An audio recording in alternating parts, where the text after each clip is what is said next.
Supreme court of Pakistan ने आईनी bench ने मिलिट्री कोर्ट्स में सिविलियंस के ट्रायल के हवाले से महफूज फैसला सुना दिया है। फैसला कोई गैर मुतवक्के नहीं है।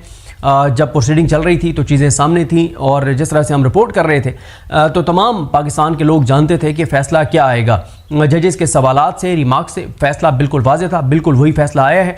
पूरा मामला आपके सामने रख देता हूँ कि मामला क्या था और फ़ैसला क्या आया है। 9 मई जब हुआ तो 9 मई के बाद अचानक मिलिट्री कोर्ट्स में 103 सिविलियंस को जो है 103 से 105 सिविलियंस को मिलिट्री कोर्ट्स में मुंतकिल कर दिया गया। 2 को बाद में किया गया था, हसन नियाज़ी साहब को और हैदर मजीद, ये दोनों गिरफ्तार हुए थे एबटाबाद से। इनको वहाँ से उठाया गया था, इनको भी मिलिट्री कोर्ट्स में मुंतकिल कर दिया गया था। तो हुआ ये था कि जब 9 मई के बाद 100 से ज़्यादा सिविलियंस को मिलिट्री कोर्ट्स में मुंतकिल किया गया तो इस मामले को चैलेंज कर दिया जवाद एस ख्वाजा साहब ने, एतजाज़ एहसन साहब ने, इमरान खान साहब ने। सबसे पहले एतजाज़ एहसन साहब ने किया था और उन्होंने कहा था कि सिविलियंस का मिलिट्री कोर्ट्स में ट्रायल नहीं हो सकता। इसको उन्होंने चैलेंज किया जून 2023 में और बिल आखिर अक्टूबर 2023 में सुप्रीम कोर्ट के 5 रुकनी बेंच के 4 अजीम जजेस, 4 आज़ाद जजेस, अपने हलफ से वफा करने वाले 4 जजेस, जिसमें जस्टिस एजाजुल एहसन साहब थे, जस्टिस मुनीब अख्तर साहब थे, जस्टिस मज़ाहिर अली अकबर नकवी साहब थे और जस्टिस आयशा मलिक साहिबा थी। 5वें जस्टिस याहिया अफरीदी थे। 5 जजेस ने यह फैसला किया कि ये जो 9 मई वाले सिविलियंस हैं इनके क्या मिलिट्री कोर्ट में ट्रायल नहीं हो सकता। ये तो फैसला आया 5-0 से, लेकिन 4 जजेस ने, एजाजुल एहसन साहब, मुनीब अख्तर साहब, आयशा मलिक साहिबा और मज़ाहिर अली अकबर नकवी साहब ने बहुत दबंग एक फैसला दिया और उन्होंने कहा कि सिविलियंस का मिलिट्री कोर्ट में ट्रायल हो ही नहीं सकता। सिविलियन का ट्रायल सिविलियन कोर्ट्स में होगा और उनको बुनियादी इंसानी हकूक मुयस्सर होंगे, क्योंकि मिलिट्री कोर्ट्स में जब किसी का केस जाता है तो फिर उसको बुनियादी इंसानी हकूक जो हैं वो उससे छीन लिए जाते हैं, उससे वापस ले लिए जाते हैं। और वो सिर्फ मिलिट्री के लिए मिलिट्री कोर्ट्स उन्होंने कहा कि वो हैं, क्योंकि मिलिट्री पर्सन जो हैं जब वो फौज में जाते हैं तो फिर वो इस बात का ज़ाहिर है उसके बाद बड़ा स्ट्रिक्ट एक फौज का एक सिस्टम है, तो फिर उनके पास वो जो आम पाकिस्तानियों को इंसानी हकूक मुयस्सर हैं वो इंसानी हकूक उनको मुयस्सर नहीं रहते। ये तय है, ये आइन ने तय कर दिया है। लेकिन जब सिविलियंस को आप उधर लेकर जाएंगे तो उनको तो बुनियादी इंसानी हकूक मुयस्सर हैं, फेयर ट्रायल है और बहुत सारे ट्रायल है, अपील का हक है, वकील का हक है, बहुत से जो बुनियादी इंसानी हकूक हैं जो सदियों से मिले हुए हैं वो नहीं मुयस्सर होते। तो लिहाजा इस चीज़ को चैलेंज कर दिया गया। केस चलता रहा।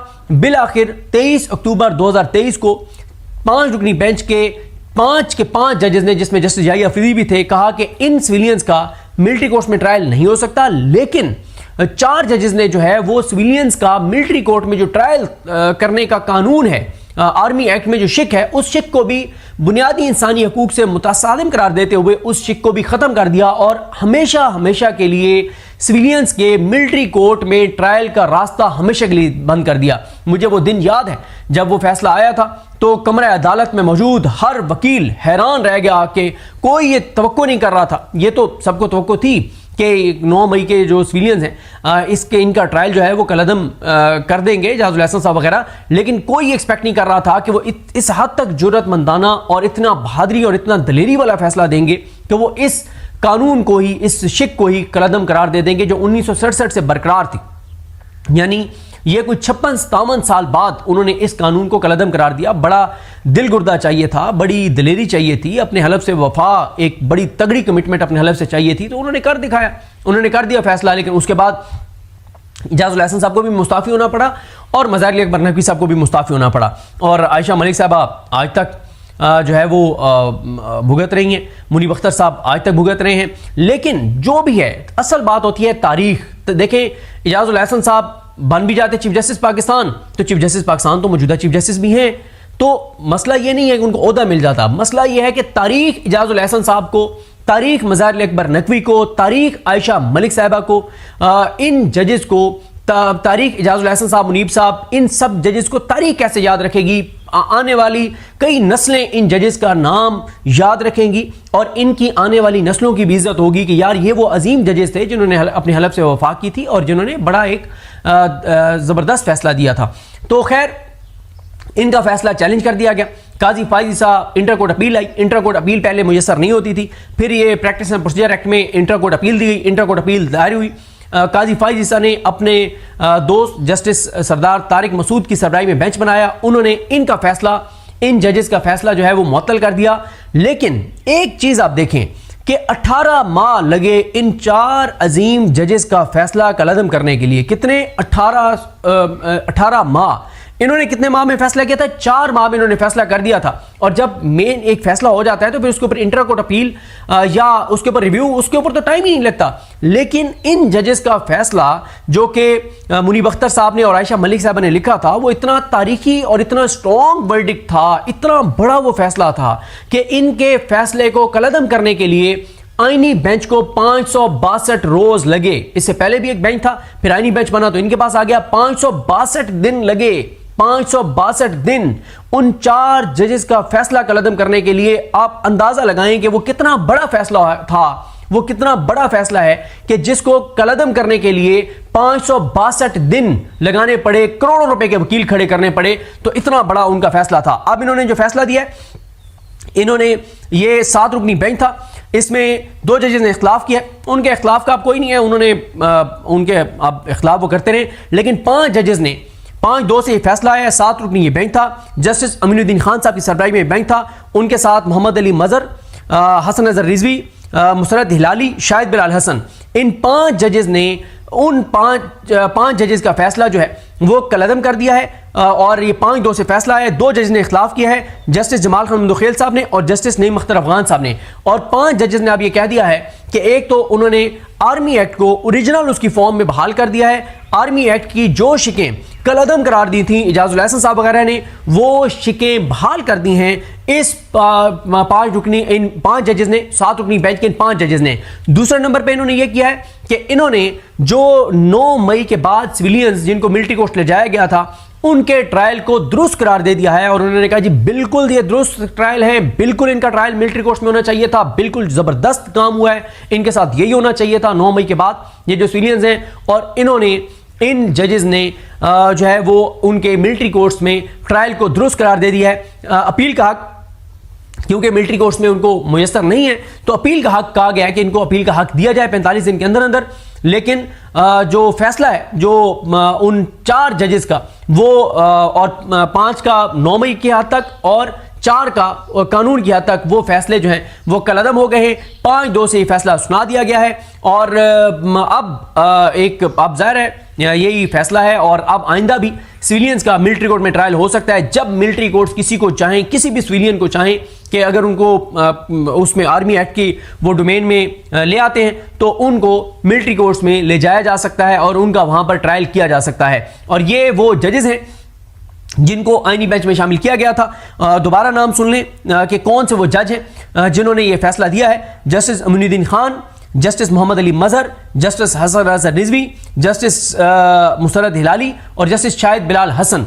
ये हैं वो 5 जजेस जिन्होंने ये फैसला दिया है। और 562 रोज बाद इजाजुल एहसन साहब वगैरह का फैसला जो है वो कलअदम कर दिया गया है। और अब जाहिर है अब ये जो मिलिट्री कोर्ट्स में जो लोग हैं, जो जिनको मिलिट्री कोर्ट्स ने कन्विक्ट करके, किसी को 3 साल, किसी को 10 साल, हसान न्याजी, हैदर मजीद, इन सबको, और उन्होंने इनको भेज दिया था। और उन्होंने बड़ी अच्छी एक बात की थी हफीजुल्लाह न्याजी साहब ने, जब ये जिस दिन ये फैसला महफूज हुआ है, आई थिंक मंडे को ये फैसला महफूज हुआ है, उन्होंने बड़ी अच्छी एक बात की थी। उन्होंने कहा कि रोस्टम पर खड़े होकर जिस तरह से ख्वाजा हारिस साहब ने ग्लोरीफाई किया मिलिट्री कोर्ट्स को, तो उन्होंने कहा अब तो मेरा ये दिल करता है कि आइंदा हम कोई भी केस हो तो वो सिविल कोर्ट में, वो डिस्ट्रिक्ट कोर्ट में, वो सिविलियन किसी अदालत में या हाई कोर्ट या सुप्रीम कोर्ट ले जाने के बजाय हम मिलिट्री कोर्ट्स में लेकर जाएं।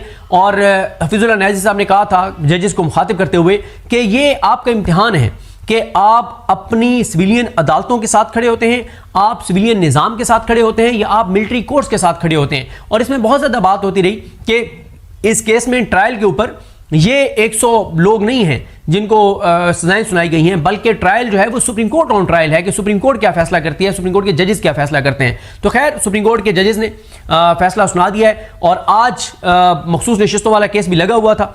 अगर आज ये पाकिस्तान और भारत की जंग की जो हालात हैं, इसकी वजह से अगर एयर स्पेस बंद ना होती और फैसल सदीकी साहब आ जाते, तो आज या कल में मखसूस नशिस्तें भी नून लीग पीपल्स पार्टी, मौलाना फजल रहमान और MKM को दे दी जाती, क्योंकि यही जजेस जो हैं, यही जो जज हैं जो मिलिट्री कोर्ट्स केस का ये फैसला सुनाने वाले हैं, ये सब उस बेंच का हिस्सा है। इसमें से कौन कौन हिस्सा है? इन पांच में से जनाब मैं आपको बता देता हूँ, ये मेरे ख्याल 5 के 5 हिस्सा हैं। अमीनुद्दीन खान साहब भी हैं, शाहिद बिलाल हसन साहब भी है, बिल्कुल ये 5 के 5 उस बेंच का हिस्सा है। बल्कि जो 2 जमाल खान मंदोखेल साहब हैं और नईम अख्तर अफगान साहब हैं, ये भी उस बेंच का, ये दोनों जजेस भी, ये 7 के 7 जजेस उस बेंच का हिस्सा हैं।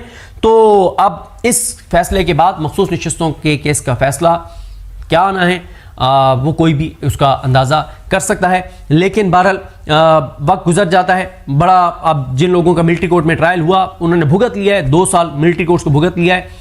वक्त गुजर जाएगा, 6 माह और वो जेलों में रहेंगे, उनकी ज़मानतें हो जाएंगी, वो बाहर आ जाएंगे। लेकिन तारीख हमेशा याद रखेगी इजाजुल एहसन साहब, मुनीब अख्तर साहब, आयशा मलिक साहिबा, मुज़ल्लिल अकबर नकवी साहब ने क्या फैसला दिया, अमीनुद्दीन खान साहब, मोहम्मद अली मजहर साहब, हसन नज़र रिजवी साहब, शाहिद बिलाल हसन साहब, मुसरत हिलाली साहिबा, इन्होंने क्या फैसला दिया। तारीख हमेशा हमेशा के लिए इन चीज़ों को याद रखेगी। मुझे अपने दुआ में याद रखें। और अब ये जो अपील का हक जो है, अभी शॉर्ट और डायरेक्ट को मज़ीद देखेंगे, इनको जब अपील का हक दिया जाएगा तो फिर इनकी अपीलें जो वो हाई कोर्ट में सुनी जाएंगी। जखड़ की फैमिली के लिए जिस तरह से उनके लिए मुश्किलात पैदा की गई, लिया से जो MNA हैं, और यानी मेरे इस वक्त जहन में सारे नाम नहीं आ रहे जिन जिन MNA के साथ हुआ ये, वो जो जिन्होंने खुर्रम दस्तगीर को हराया था गुजरांवाला से, उनके साथ जो कुछ हुआ, और कितने मतलब MNAs हैं जिनके साथ हुआ। सनाउल्लाह खान बस्ती खेल को देख लें, मतलब PTI के MNAs के साथ जो कुछ हुआ उस 63A वाले फैसले के बाद, कोई महज़िब माशरे में ये हो सकता है? और जो बताया है उन्होंने, मैं बल्कि इसी वीडियो में आपको जरा बता देता हूँ।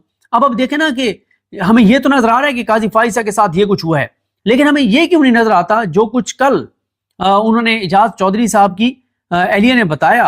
और फिर ये तो इजाज चौधरी साहब मंडी बौद्दीन वाले हैं, और जो सेनेटर इजाज चौधरी साहब हैं, जो कुछ उनके साथ हो रहा है वो भी आपके सामने है। अब जरा सुनिए, 2 मिनट में सुनिए, तो आपको as a Pakistani, as a इंसान तकलीफ होगी, आपको अजियत होगी सुन के। आप कहेंगे कि यार ये कैसा हमारा मुल्क बना दिया इन्होंने। कि उन्होंने बताया कि 11 अक्टूबर को नामालूम अफराद हमारे घर में दाखिल हुए, मुलाजमीन से मोबाइल छीनकर लिटाकर उनको मारते रहे, इजाज चौधरी और इम्तियाज चौधरी का पूछते रहे, एक मुलाजिम की नाजेबा हालत में वीडियो बनाते रहे, इस्त्री से उसको जलाते रहे, उसे कहा कि जाओ और बाजी के रूम का दरवाजा खुलवाओ, यानी इजाज चौधरी साहब की जो एहलियां हैं उनके कमरे का दरवाजा खुलवाओ। तो मुलाजिम ने कहा कि मैं इस घर का पुराना और वफादार मुलाजिम हूं, आप मुझे चाहे जान से मार दें, लेकिन मैं इस हालत में उस कमरे में नहीं जाऊंगा, क्योंकि वो मेरी माँ भी हैं, मेरी बहन भी हैं। फिर उन्होंने बताया कि उस मुलाजिम की जवान बेटियां हैं, उसकी बीवी की डेथ हुई है, वो उसी घर में रहते हैं, उसको धमकी दी गई कि तुम्हारी बेटियों को तुम्हारे सामने ले आएंगे, उनकी तज़हीक की जाएगी। तो उसने कहा कि मेरी तजलील मेरी बेटियों के सामने करने के बजाय मुझे चाहे गोली मार दो, लेकिन मेरे साथ ये ना करो। फिर वो कहती हैं कि दरवाजे पर उन्होंने पाँव मारे, उसको तोड़ने की कोशिश की। 11 माह का मेरा बेटा और 9 साल की मेरी बेटी सोए हुए थे। मैंने जल्दी से दरवाजा खोला कि कौन सी करबला बर्पा हो गई हमारे घर में। मेरी बेटी को घुटनों से घसीटा गया, मेरे बेटे को बेड से घसीटा गया, मुझे सर से चादर के बगैर और पाँव में जूते के बगैर नीचे वाले फ्लोर पर लाकर बंद कर दिया गया। मेरे बच्चों को 9 साल की बेटी और 11 माह के बेटे को अलग कमरे में बंद कर दिया। उनके रोने की चीखने की आवाजें मुझे आ रही थी। मेरे पाँव पर अपने जूतों के साथ एक एहलकार जो है वो जोर डाल के खड़ा हो गया और कहा कि अपने नंबर से अपने खामिद को कॉल मिलाओ। मेरे नंबर से मेरे खामिद को कॉल्स मिलाई गई, मुझे गालियां देते रहे। जो कुछ मेरे साथ किया गया वो मैं बता नहीं सकती। और साथ मुझे कहा गया कि तुम्हें तुम्हारे बच्चों को ले जाएंगे। जो मेरे साथ सलूक हुआ वो बताते हुए मुझे शर्म आती है। मैं हाउस वाइफ हूँ। 9 बजे से लेकर रात 1 बजे तक हमारे घर में ये सब कुछ किया गया। उसके बाद मैं इतने ट्रॉमा में रही कि मैं 2 दिन हॉस्पिटल रही।